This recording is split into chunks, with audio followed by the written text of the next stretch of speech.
Nike, Starbucks, McDonald's. As soon as I said those three brands, those three names, those three platforms, immediately each one of them probably brought up an immediate picture in your mind. The byline, the phrase, the colors of their logo. As soon as I said those words, you knew exactly what those companies were about.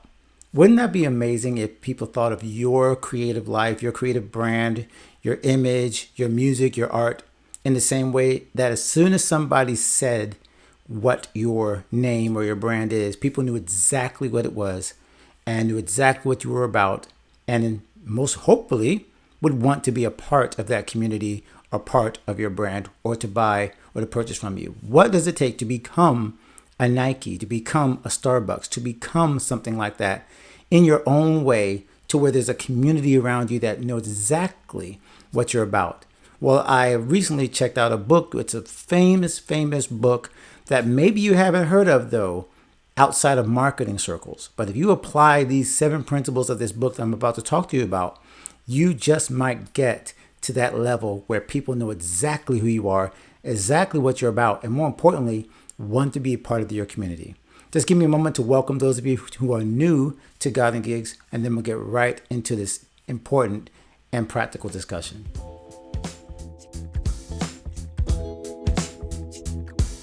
Hello and welcome to the show. Thank you so much for making this particular podcast a part of your creative day. My name is Alan C. Paul. If you're new to our show and our platform, we're here to help you to become the best creative you can become from the inside out by solving your temporary creative problems with timeless spiritual principles. And so today we're talking about this book, this concept, which is called Primal Branding. Now, I came across this process and this book and this setup of how to approach a brand, how to market yourself as anything in terms of business, but specifically we're talking about creators right now. I came across this in a couple of other blogs that I follow, a couple of other YouTube platforms, and the name kept popping up, Primal Branding, Primal Branding. So finally I said, okay, success leaves clues. I got to find out what this Primal Branding thing is all about and whether or not it fits with the God and Gigs agenda and what we try to teach.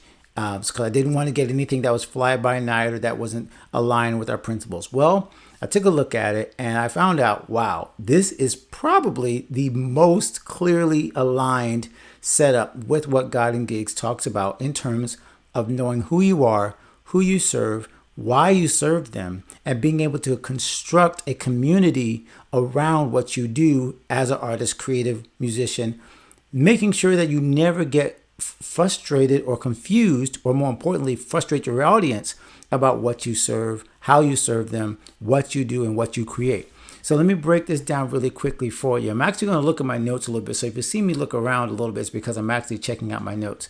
I want to make sure I get this right. So Primal Branding was written by Robert Harlan, and these are the 7 steps of primal branding.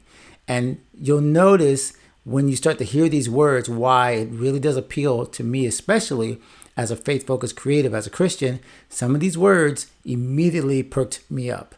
Creation story is the first step, having a creation story. The second, a creed. A third, icons. Fourth, rituals. Fifth, pagans. Sixth, sacred words. And 7, a leader.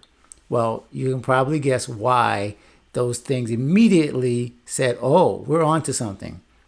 Because obviously these terms are taken from an idea around a religion or a belief.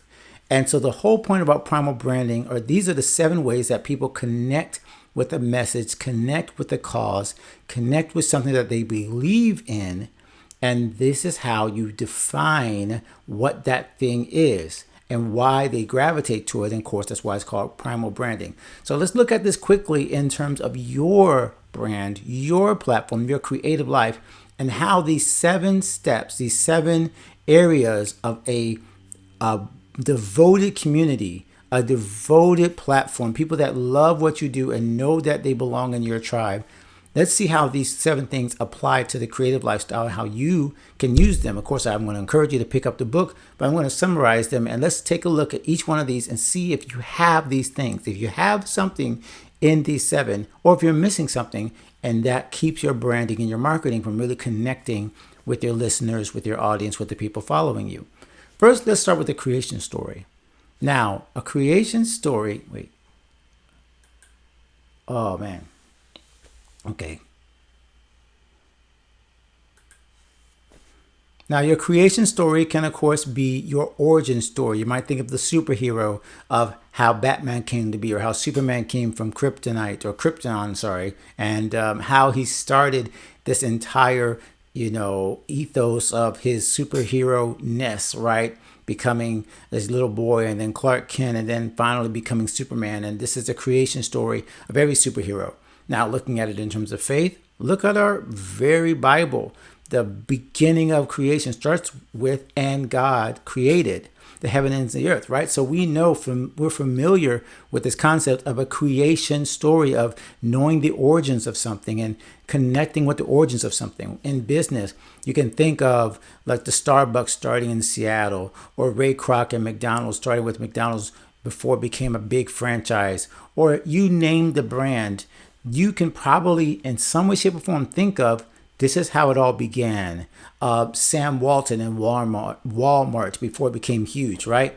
So all of these things give you a sense of, I know where this came from. I have an idea of the creation story. So let's think about your brand, your creative life. Have you told your creation story? Have you made it clear to people, this is where you came from? This is why all this exists. In God and Gigs, I like to remind people that this all started because I had no idea how to leave a position where I was a full-time minister of music and walk back into the gig world. And I was lost, and I was kind of playing at a blues club, being paid $50 a night for like 6 hours, and just being glad for it because I had no idea how to make it as a musician. That's the origin story that I started to write down. Well, how does this work whenever I have to play on Sundays, but I'm still playing in a blues club on Saturday? And that became part of what I tell the story from. And people that gravitate to that know that story. Do they know your story? Have you made it clear, whether it be in social or in your bios or whenever you share your story? Do you talk about the creation story of how you came to the point that you're at? Now let's look at creed. And the creed is very interesting because you can think of, obviously, if you're in church like me, the Apostles' Creed, the Nicene Creed. I grew up with creeds. And a creed, of course, is just a statement of belief, something that each one of your followers can say out loud. I could think of, maybe the Dave Ramsey show where they say debt is dumb, cash is king, and, the paid off home mortgage has taken the place. I can say the whole thing because I remember watching that show over and over, right? And he still says the creed, and people know the creed of that particular show. And you can think of several other shows. I mentioned Nike, Just Do It, or brands, where there's a clear statement of belief that boils down to what people believe in that community. Now, for God and Gigs, I've said it many times, in terms of being the creative that God created you to be, that I want you to be a completely confident creative in everything you do. That's our creed, that I want you to succeed as a creative without sacrificing your faith. That is our creed as God and Gigs. And I want to make sure that you also have thought about this. What is the creed behind your business, your brand, your creative life? If you had to say it in one sentence, I do this with my clients all the time, my coaching clients. If you had to boil it down to one sentence, well, first you might want to start with one paragraph and boil that paragraph down to about maybe 2 or 3 sentences. And then you get down to the one sentence, right? And you force yourself to define yourself in a certain way where your followers, the people that follow you, if they had to say in just a couple of words, here's what he or she is about, they can do it. And they unite around that creed because they believe and follow that creed as their own. Does this work for creators and musicians and artists? Absolutely. Even if they are not artists themselves, they can still buy into the worldview, the mindset, the way you do things. Seth Godin says it like this. He says, people like us do things like this. That is a creed. They say it because they do it, and they will agree with you when you say that.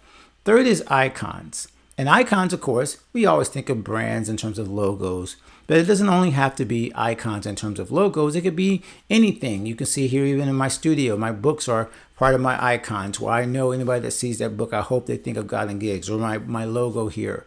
Or it could be simply you. You could be the icon. Maybe your look is absolutely distinctive. Maybe your studio is distinctive. Maybe the car you drive to your events is like really decked out and it's an icon and it's a way that you show up in the world. Your clothing, anything could be a visual representation of the first two things we talked about. How you show up in the world, how people identify you. And again, why is this not just marketing?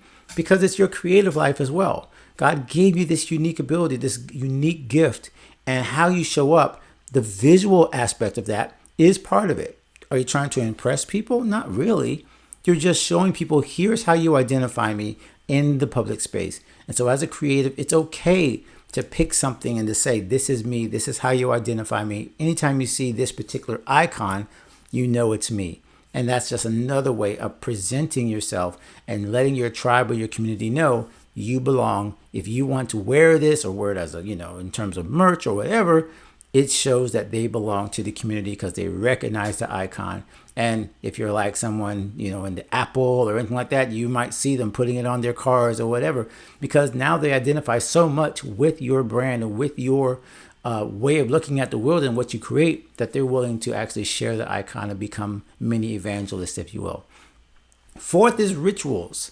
And I love this one because, yes, is there a ritual involved in terms of church and in terms of saying the benediction or certain things? Yes, these are rituals, and not in a bad way. These are rituals in the way that we look at life, in the habits and the reproduced and the repetitious things that we do as a community that remind us, hey, we're in the same place. We're doing the same thing. Think of any sports team you want, any college or professional team. There's rituals when it comes to the sports. There's certain things they do as athletes that they do every time, and it reminds them of their camaraderie. Are there things that your people, that your followers, that your listeners, they know to do every time you show up? Have you even tried to establish a ritual with them? Could be the way you show up online. Could be something that you say. Could be something that they always do, something you always type whenever you do a live stream. There could be any number of rituals. But again, this is not designed to brainwash anyone. It's designed to help them feel like they belong. And once you learn the ritual, once you know, hey, this is how we greet everybody. This is how we say things. This is just the way that we like to connect with each other and tell everyone that you belong here. And here's the ways that we kind of bring you into the fold. Those rituals can make a huge difference in your connection with the people that you want to serve. Because once they know the rituals, they know, hey, I belong. I've learned it. I've followed it. I've been in there. And now I can help somebody else learn the rituals, because this also equates us with being in community. Now, the fifth one is kind of interesting for us in the Christian world, and that's pagans. But I think it's as simple as this. If I said the Seth Godin quote that people like us do things like this, then people who are not like us don't do things like this. And that's perfectly fine. You are not supposed to be here for everybody, and that's okay. If you are just telling people, hey, if you are a very rigid person with rules, in this community, we're not rigid about rules. We like to bend and try things and do things new and be open with experimentation in terms of our creative life or whatever we do. We're kind of like out there, we're risk takers. But someone that's not a risk taker is not going to want to be a part of your community, and it's good to set that apart. Think of the Mac and PC thing. Everybody knows, oh, I'm a Mac, I'm a PC, right? Apple and Android. People fall into their lines, and nobody thinks that, well, maybe some people think that these people are bad on the other side. But most of the time, it's just preference. I prefer Apple over Android. I prefer Mac over PC. This is the way I'm wired and designed, and I don't flow with this other thing. And it's great to point out the fact that you are not for everybody, that your art is not for everybody, that your music is not for everybody. If you don't like jazz that floats across the lines between pop and classical, and basically is kind of like a genreless, then you're not going to want to listen to my music. That's quite okay. As a matter of fact, it helps me define better who I'm trying to reach and why my music is the way it is, because it blends with all the other areas of primal branding. You see how all this is working together? I hope you're going to check out this book. I'll put a link for it in the show notes because it definitely opened my eyes. The sixth thing is sacred words. Sacred words, which again kind of goes to the rituals, but also goes to, think of Starbucks and Tall and all the. Okay, I can't even order at Starbucks. Clearly, I'm not a Starbucks person because I don't know the sacred words. But there again, there's just certain ways of using communication and language to where the people in your tribe know that you're talking only to them. And nobody else needs to know the sacred words. It's not secret in terms of nobody else learning about it, but it is sacred in that those particular people know that this is a call to our community. This is how we talk to each other. This is how we share. And creatives, we know this very well. There's certain words in your niche, in your area of art that nobody else understands, okay? If I talk about tritones to another jazz musician, they know exactly where I'm going. If I say the number system, any of these sacred words kind of tell someone, oh, I know where you're at. I know where you're from. I know what you do. So this is how you use sacred words in your community. What are some of the words that people already use to describe your music? How can you use those kind of inside information words and the inside information from your community to really be clear about who you are? And then when they use those words and you use those words, you're really clear, and there's no question that they are part of your community, that they're going to gravitate because you have some of these words and the vocabulary that define your community. Finally, there's the leader. And this is why, again, I love this book, and I definitely think that it applies to everything that God and Geeks is about, because you are a leader. Matter of fact, I believe I put a post in our notes that we talked about how creativity is almost indistinguishable from leadership. It is almost impossible to be a creative and not be a leader. And that is both humbling and a huge responsibility, because as someone that's creating, that's out there doing this, people naturally want to follow you, and they want to know who you are. They want to know you beyond just what you create. They want to know who you are as a person, which is why it's so important to know that you're developing a good character and being integrous and being a good person and following the principles that we teach from the Bible, and knowing that God has a relationship with you and you have a relationship with God. Because when people follow you, they are following you. They look at everything you do, and they do judge based not just on your art, but on your character, whether or not those things are worthy to be followed.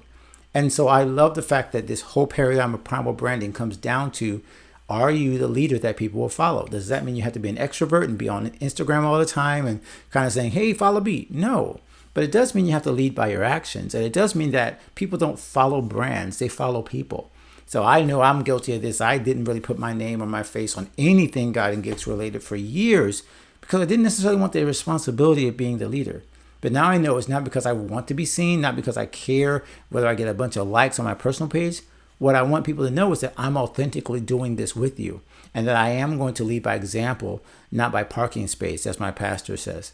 You don't want to be the person that's hiding when you are actually called to lead through your creative gift, whether it's leading through showing people what to do, entertaining them, inspiring them, leading them in worship, whatever that area is. You got to show up and be authentic and be willing to be transparent, but not invisible. And that's the key. Yes, you do want to be transparent and let people see through you, but they can't see through you unless they can first see to you and look to you. Then you can kind of blend into the background, because at least you presented yourself, and then you can say, this is who I am. No holds barred, nothing hidden. And I also don't want this to be about me, but I want this to be about my art, my message, my God. Whatever you want to put on that veneer of saying, hey, this is not about me, you still have to lead people to that point. And so that is a quick synopsis, a summary of primal branding as it relates to you as a creative. Now let's talk once again, let's kind of review those 7 things: the creation story, the creed, the icons, the rituals, the pagans, the sacred words, and the leader. Have you followed through with creating something around each one of those 7 words? And if not, maybe you need to get started. And I guarantee you it's going to help you in your promotion, in your marketing, in your sharing, and most importantly, in your building a community that cares about what you care about and can not just follow you, but join with you in creating an amazing place where people can gather under the umbrella of what you are doing. Well, my friend, I hope that helped you. I was inspired by this. You can definitely find a link to that book in the show notes or in the description below. Go ahead and check that out. I would love to hear how you're applying the principles of primal branding to your business, to your creative life, so that you can impact more people. Well, that's been our show for today. Thank you so much for watching or listening. Make sure you follow and subscribe so that you'll see more from us throughout the year, throughout each day and month that we'll be sharing, there will bring more stuff like this that you can enjoy to help you become the best creative, confident creative you can be. So until next time, my friend, continue to become the creative that God created you to be. And we'll see you next time in the next episode.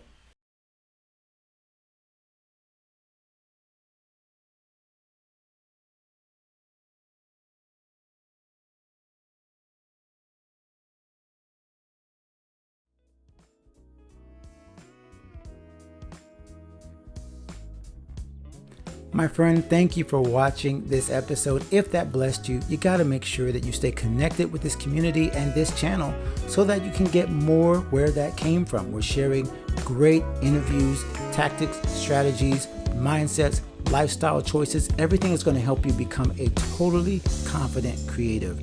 And don't miss an episode of the God and Gig Show.